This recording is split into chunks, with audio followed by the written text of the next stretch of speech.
العلم هو النور الهادي والمفتاح لكل الخير من يرد الله به خيرا. بسم اللہ الرحمن الرحیم.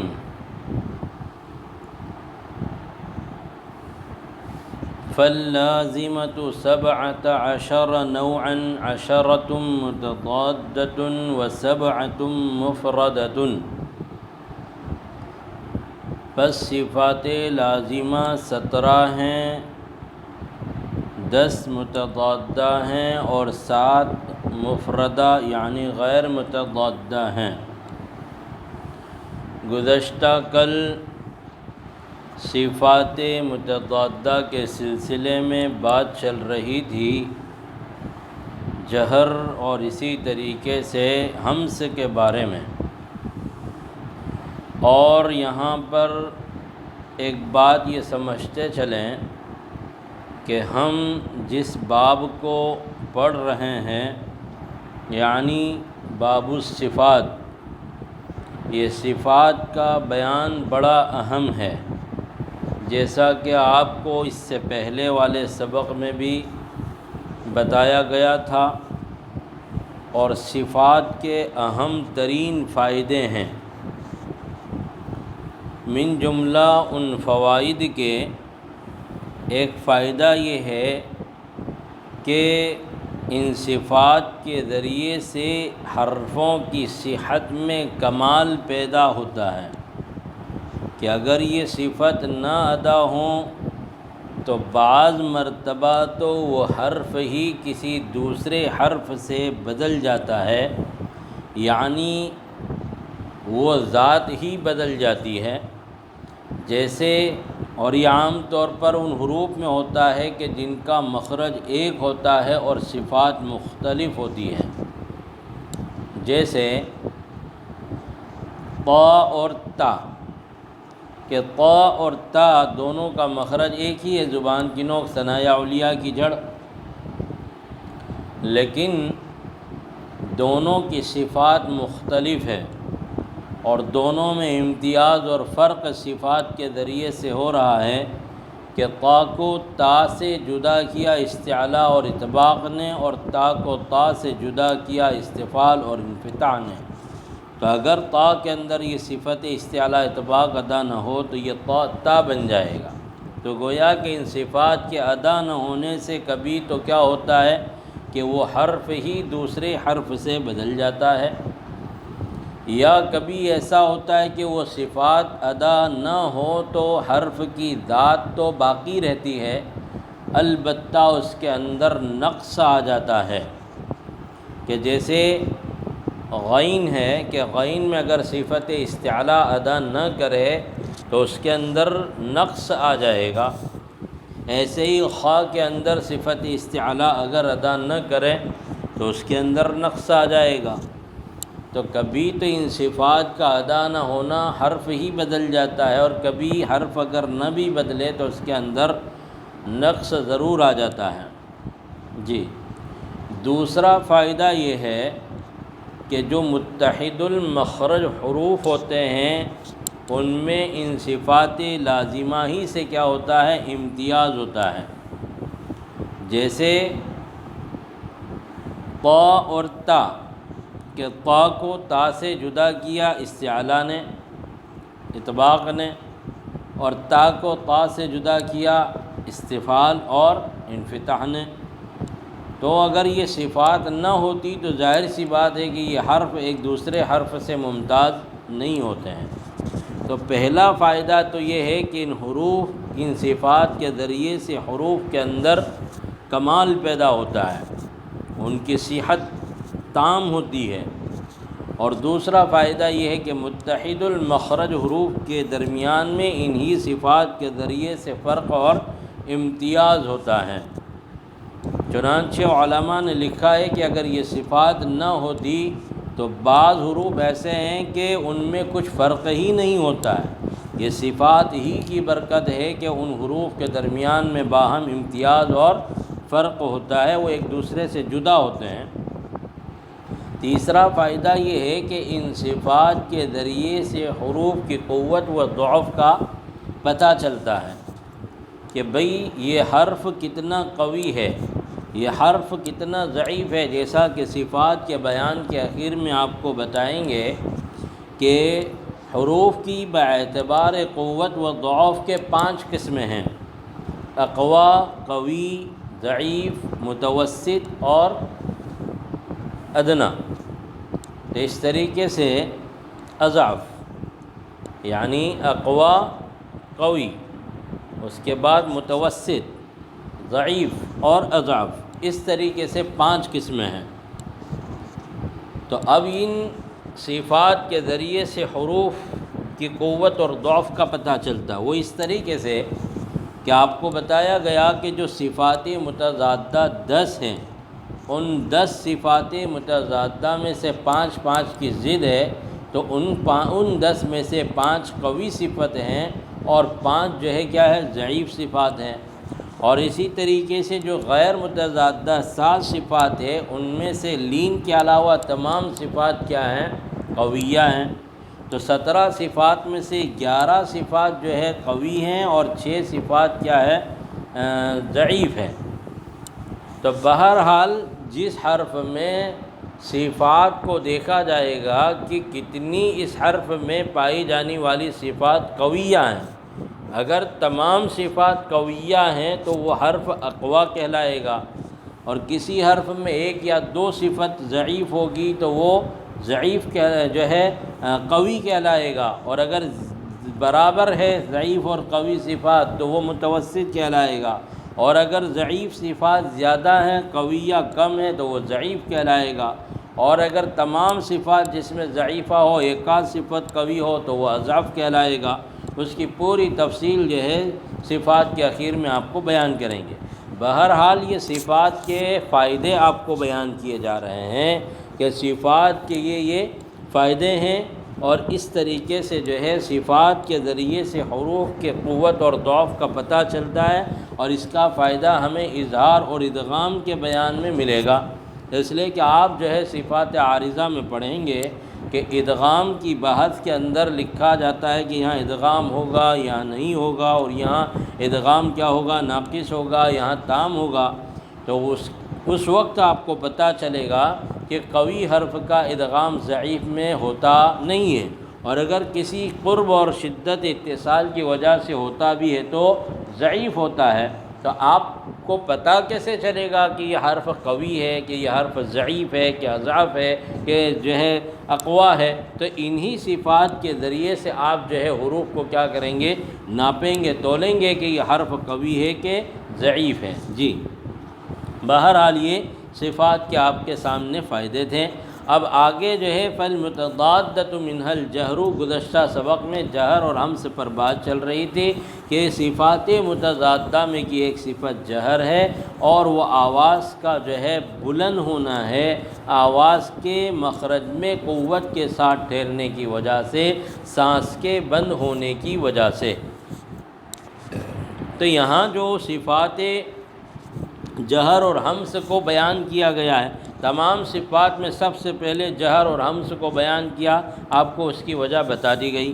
پھر جو ہے جہر اور ہمس میں بھی پہلے جہر کو بیان کیا، اس کی وجہ بھی آپ کے سامنے آ گئی ہے۔ اب یہاں جو مسئلہ باقی ہے وہ یہ کہ جہر جو ہے قوی ہے اور ہمس کیا ہے، ضعیف ہے۔ اور جہر کا اصطلاحی مطلب صاحب کتاب نے بیان کیا کہ وہ آواز کا بلند ہونا ہے، اس لیے کہ جہر کے لغوی معنی بلندی کے آتے ہیں، تو ان حروف کے ادا کرتے وقت ان حروف کی آواز بلند ہوگی۔ کیوں؟ اس لیے کہ ان حروف کی آواز مخرج میں کیسے ٹھہرے گی، قوت کے ساتھ ٹھہرے گی۔ ظاہر سی بات ہے کہ ان حروف کی آواز جب قوت کے ساتھ ٹھہرے گی تو حرف بھی کیسا ہوگا، قوی ہوگا۔ پھر آگے بیان کیا، مع احتباس النفس، سانس کے بند ہونے کے ساتھ۔ یہاں مع احتباس نفس کی جو قید لگائی ہے اس میں تھوڑا سا اختلاف ہے کہ اس احتباس جو ہے نفس کا کیا مطلب ہے۔ اس احتباس نفس کا کیا مطلب ہے کہ سانس بند ہو جائے گی تو پھر آواز کیسے بنے گی؟ سانس اگر بند ہو جائے گی تو آواز کیسے بنے گی؟ تو کیونکہ سانس ہی سے کیا بنتی ہے؟ آواز بنتی ہے، اور آپ کہہ رہے ہیں کہ سانس بند ہو جائے، جب سانس بند ہو جائے گی تو آواز کیسے بنے گی؟ تو یہاں ایک سوال ہوتا ہے ایسا، تو اب اس کا جواب یہ دیا جائے گا کہ اس صفت جہر کے اندر جو سانس بند ہونے کا کہا گیا ہے، اس کا مطلب یہ ہے کہ حروف مجہورہ کی ادا کرتے وقت اندر سے نکلنے والی سانس مکمل آواز ہی میں کیا ہو جاتی ہے؟ تبدیل ہو جاتی ہے، لہذا وہ سانس بچتی ہی نہیں کہ جاری رہ سکے۔ یعنی حروف مجہورہ میں بلندی صوت اس قدر زیادہ مطلوب ہوتی ہے کہ اندر سے نکلنے والی سانس اور ہوا وہ مکمل آواز کی شکل اختیار کر لیتی ہے، اور یہ ہوا جب آواز بن جاتی ہے تو پھر صفت جہر کی وجہ سے وہ آواز کیا ہو جاتی ہے؟ بلند ہو جاتی ہے۔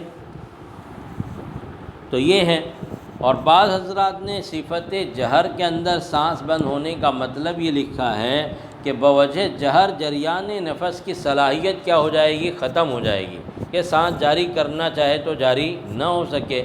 معلوم ہوا کہ ہمارے مصنف کی قید انحباس نفس کوئی محل اعتراض نہیں ہے، کہ جریان نفس و انحباس کا مسئلہ ذات حرف کے بننے کے بعد کا ہے، نہ کہ عین بننے کے وقت کا، کہ بھئی جب حرف کے ادا کرتے وقت جو سانس نکلی تو حروف مجہورہ کے اندر وہ سانس مکمل کیا ہو گئی؟ آواز بن گئی، اور جب آواز بن گئی تو اب وہ سانس باقی ہی نہیں رہی کہ وہ سانس بشکل سانس کیا رہے گی؟ جاری رہے گی۔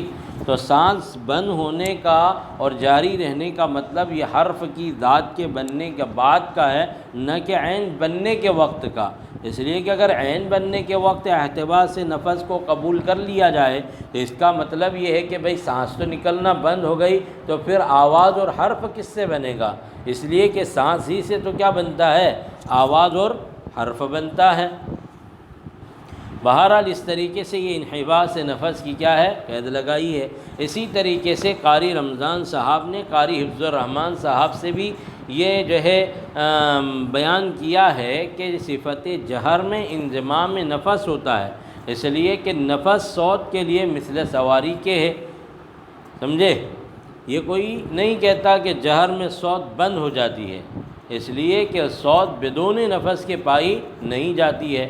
تو جب آواز جاری ہے تو سانس بھی کیا ہوگی؟ جاری ہوگی۔ نتیجہ یہ نکلا کہ جہر میں احتباس نفس نہیں ہوتا ہے، کیونکہ اس کو احتباس صوت لازم آتا ہے جس کا کوئی قائل نہیں ہے، بلکہ صفت جہر میں آواز ایسی بلندی سے جاری ہوتی ہے کہ نفس کیا ہو جاتی ہے؟ مغلوب ہو جاتی ہے، اور صوت کیا ہوتی ہے؟ غالب ہوتی ہے، جس سے توہم اور وہم ہوتا ہے کہ احتباس نفس ہوا، حالانکہ یہ احتباس نفس نہیں ہوا ہے، بلکہ کیا ہوا ہے؟ آواز میں تبدیل ہو گیا ہے، پورا کہ پوری سانس آواز میں تبدیل ہو گئی ہے۔ جی، تو فالمتضادۃ منها الجہر وهو علو الصوت، کہ متضادہ ان میں کی ایک صفت جہر ہے اور وہ آواز کا بلند ہونا ہے، آواز کے مخرج میں قوت کے ساتھ ٹھہرنے کی وجہ سے سانس کے بند ہونے کے ساتھ۔ جی، اب یہ جہر جن حروف میں یہ صفت جہر پائی جاتی ہے ان کو مجہورہ کہتے ہیں، اور ایسے حروف مجہورہ کتنے ہیں؟ 19 ہیں، جن کا مجموعہ کیا ہے؟ عظم، عین، غا، میم، وزن، واو، زا، نون، عظم وزن، قارئ، قاف، الف، را، حمزہ، عظم وزن قارئ، ذی، ذال اور یا، ذی، غض، غین اور ضاد، ذی غض، جد، جیم اور دال، طلب، طا، لام اور با، عظم وزن قارئ ذی غض جد طلب۔ کیا مطلب اس کا؟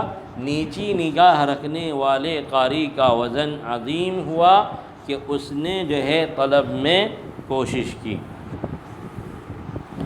یعنی جو آدمی اور جو قاری اپنی نگاہ کو نیچے رکھے گا تو اللہ تبارک و تعالی اس کے مقام اور مرتبے کو بلند کریں گے۔ عظم وزن قارئ ذی غض جد طلب۔ اور ظاہر سی بات ہے کہ اپنی نگاہوں کی حفاظت کے لیے کیا کرنا ہوگا؟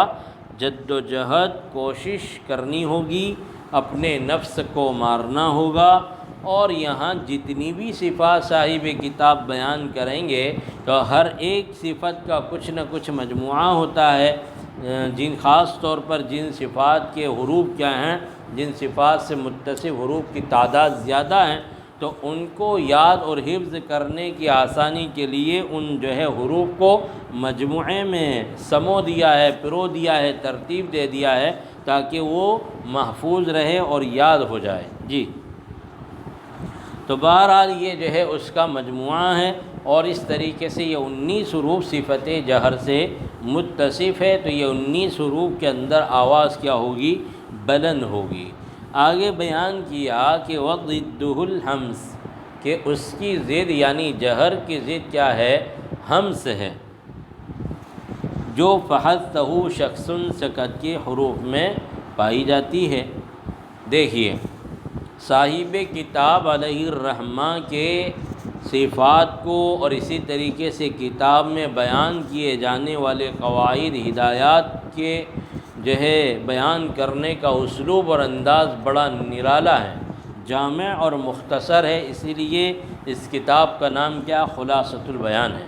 اب آپ اندازہ لگائیے کہ جہر کی صاحب کتاب نے کیا کی؟ تعریف بیان کی، جبکہ جہر کے حروف کو بیان کیا نہیں ہے۔ ہاں، اس کے برخلاف کیا کیا کہ ہمس کی کوئی تعریف بیان نہیں کی ہے۔ ہاں، البتہ حروف ہمس سے متصف حروف کو کیا کر دیا؟ بیان کر دیا ہے۔ یہ کیوں؟ اس لیے کہ جہر کی ضد ہمس ہے، تو جو مطلب جہر کا ہوگا اس کے بالکل برعکس مطلب کس کا ہوگا؟ ہمس کا ہوگا۔ اور جو حروف ہمس میں پائے جا رہے فحثہ شخص سکت، یہ 10 حروف ہے، اور کل حروف ہجائیہ کتنے ہیں؟ 29 ہیں، تو یہ 10 حروف کیا ہے؟ ہمس کے نکل گئے، تو اب کتنے بچیں گے آپ کے پاس؟ جو ہے 19 بچیں گے، تو وہ 19 کس میں چلے گئے؟ جہر میں چلے گئے۔ جی، اس لیے کہ جہر کے حروف کیا ہے؟ زیادہ ہیں، اس لیے صاحب کتاب نے اس کو بیان نہیں کیا، اور ہمس کے حروف کیا تھے؟ کم تھے، تو بطور اختصار صاحب کتاب نے ہمس کے حروف کو بیان کر دیا کہ اس کے مفہوم مخالف سے جتنے بھی حروف بچتے ہیں وہ سب کس میں جائیں گے؟ جہر میں چلے جائیں گے، یعنی فحثہ شخص سکت کے علاوہ جتنے بھی حروف ہیں وہ کہاں جائیں گے؟ جہر میں جائیں گے۔ اور جو مطلب صفت جہر کا بیان کیا گیا ہے اس کا بالکل برعکس کیا مطلب ہوگا؟ ہمس کا مطلب ہوگا۔ تو اب ہمس کا مطلب ہم سمجھنے کی کوشش کریں کہ جن حروف میں پہلے جو ہے کتاب کے اعتبار سے اس کی تعریف کو سمجھے کہ یہاں کہا کہ جہر و آواز کا بلند ہونا ہے، تو جہر کے معنی بلندی ہے، تو اس کی ضد ہمس ہے، اس کے معنی کس کے ہوں گے؟ پستی کے ہوں گے۔ اور پھر یہاں کہا کہ علو الصوت، آواز کا بلند ہونا، تو یہاں آواز کا پست ہونا ہے۔ اور کہا کہ اعتمادی علی المقطع بالقوت، آواز کے مخرج میں قوت کے ساتھ ٹھہرنے کی وجہ سے، تو یہاں مطلب یہ ہوگا کہ آواز کے مخرج میں ضعف کے ساتھ ٹھہرنے کی وجہ سے آواز پست ہوگی۔ اور پھر کہا کہ ما احتباس النفس، سانس کے بند ہونے کے ساتھ، تو اس کا مفہوم مخالف یہ نکلا کہ سانس کے جاری رہنے کے ساتھ۔ اب جو ہے ہم اپنی زبان میں جو ہے صفت ہمس کی تعریف کرتے ہیں کہ جن حروف میں یہ صفت ہمس پائی جاتی ہے ان کو محموسہ کہتے ہیں۔ مطلب اس صفت کا یہ ہے کہ ان حروف محموسہ کی ادا کرتے وقت آواز مخرج میں ایسے ضعف کے ساتھ ٹھہرے کہ جو ہے آواز پست ہو اور سانس جاری رہ سکے، اور سانس جاری رہے۔ تو یہ جو ہے صفت ہمس کی کیا ہے؟ اصطلاحی تعریف ہے۔ ویسے ہمس کے لغوی معنی پستی کے بھی ہے، اور اسی طریقے سے بعض علماء اور شارحین نے لکھا ہے کہ الہمس هو صوت خفی یشبہ صوت اخفاف الابل اذا سارت فوق الرمل۔ کیا کہا کہ ہمس جو ہے وہ ایک ایسی پست آواز ہے کہ جو اونٹ کے قدموں کی آواز کے مشابہ ہوتی ہے جب اونٹ کہاں پر چلے؟ ریگستان میں چلے۔ جب اونٹ ریگستان میں چلتا ہے تو اس کے چلنے کی آواز بالکل کیسے آتی ہے؟ پست آتی ہے، یعنی پس پس پس پس، ایسے بالکل ہلکی اور پست آتی ہے۔ تو ظاہر سی بات ہے، اور اس کے برخلاف گھوڑا ریگستان میں نہیں چلتا ہے، بلکہ گھوڑے کے لیے سخت جگہ چاہیے، اور وہ جب چلتا ہے تو اس کے جو ہے قدم کی آواز کیسے آتی ہے؟ ٹک ٹک ٹک، یعنی سخت آتی ہے۔ تو اب جو ہے یہاں ریگستان میں جب اونٹ چلتا ہے تو اس کی آواز بالکل پست ہوتی ہے، تو ایسے ہی ان حروف کی آواز بھی کیا ہوگی؟ اپنے مخرج سے جب یہ حروف ادا ہوں گے تو یہ کیسے ادا ہوں گے؟ پست ادا ہوں گے۔ کیسے ادا ہوں گے؟ پست۔ تو بہرحال یہ صفت ہمس کے لغوی معنی کی سمجھانے کی آپ کو کوشش کر رہے ہیں کہ جو ہے یہ ہمس کے معنی پستی کے آتے ہیں، اور بہرحال ان حروف کے ادا کرتے وقت سانس کیا رہے گی؟ جاری رہے گی، جیسے وَاسْتَغْفِرْ، یعنی ہاں، جیسے مثلا اِهْدِنَا الصِّرَاطَ الْمُسْتَقِيمِ میں ہاں، اور اسی طریقے سے جو ہے جب ہم سا پر وقف کریں گے تو اس صورت میں جو ہے سا پر جو ہے سانس کیا ہوگی؟ جاری رہے گی، مثلا یلہث یہلک الحرث والنسل، حرث، تو سا کی آواز کیا ہوگی؟ جاری رہے گی۔ تو بہرحال اس طریقے سے سانس کیا رہے گی؟ جاری رہے گی۔ تو یہ صفت ہمس کا کیا ہے؟ اصطلاحی مطلب ہے، اور یہ صفت ہمس جو ہے فحثہ شخص سکت کے 10 حروف میں پائی جاتی ہے۔ جہر کیا تھی؟ قوی صفت تھی، تو اب اس کے مخالف کیا ہوگی؟ ہمس ضعیف صفت ہوگی۔ جو حروف جہر میں ہوں گے وہ ہمس میں نہیں، اور جو ہمس میں ہوں گے وہ جہر میں نہیں ہوں گے۔ تو فحثہ شخص سکت، بس اس کو ترغیب دی ایک شخص نے، سکتا جو خود خاموش تھا، یا یوں ترجمہ کرے کہ پس اس کو ایک شخص نے ترغیب دی خاموش رہنے کی۔ اصل میں یہ پورا جو ہے جملہ اور پورا کلام یوں ہے کہ کان یتکلم بکلام حجر فحثہ شخص سکتا، کہ ایک آدمی بادشاہ کی مجلس میں، محفل میں فحش کلامی کر رہا تھا اور زور زور سے باتیں کر رہا تھا، تو اس کے بازو میں بیٹھا ہوا آدمی تھا، تو اس نے اس کو یوں کہا کہ بھائی یہ بادشاہ کی مجلس ہے، اور آپ اس طریقے سے جو ہے آپ فحش کلامی نہ کرو، زور سے بلند آواز سے بات نہ کرو، بلکہ تواضع اور اطمینان سے بیٹھو اور خاموش رہو۔ بس جو ہے اس کو ترغیب دی ایک شخص نے خاموش رہنے کی، یا یہ کہ خود وہ جس نے اس کو ترغیب دی جو وہ خود کیا تھا؟ خاموش تھا۔ اور یا یوں ترجمہ کرے کہ فحثہ شخص سکتا، کہ ایک آدمی نے اس کو کچھ بولنے پہ ابھارا، سمجھے کہ نہیں، لیکن وہ کچھ بولا ہی نہیں، وہ خاموش رہا، یہ بھی ترجمہ ہو سکتا ہے۔ تو بہرحال یہ جو ہے فحثہ شخص سکتا، یہ حروف محموسہ ہے، اور ان کے علاوہ بقیہ 19 حروف جن کا مجموعہ آپ کے سامنے ہم نے بیان کیا ہے وہ حروف مجورہ ہے۔ تو جہر اور ہمس کا اس طریقے سے یہ اصطلاحی مطلب ہے، اور حقیقت تو وہی ہے جو ان کے لغوی معنی سے مفہوم ہوتا ہے کہ جہر کے حروف کی آواز بلند ہو کر نکلے گی، اور جبکہ ہمس کے حروف کی آواز جو ہے پست ہو کر نکلے گی۔ بہرحال جہر اور ہمس کے یہ لغوی اور اصطلاحی معنی آپ کو سمجھا دیے گئے ہیں۔ آگے صاحب کتاب علیہ الرحمہ ومنہا الشدۃ سے صفات متضادہ کے دوسرے جوڑے کو بیان کر رہے ہیں، یعنی شدت، اور اسی طریقے سے رخاوت کی شکل میں۔ ہم اس کو آئندہ کل انشاءاللہ پڑھائیں گے، سمجھائیں گے۔ یہاں اپنا سبق ہم ختم کرتے ہیں۔ السلام علیکم ورحمۃ اللہ وبرکاتہ۔ السلام عليكم، لا تنسوا الاعجاب بالفيديو والاشتراك في القناة تشجيعا لنا لنستمر بنشر المزيد إن شاء الله.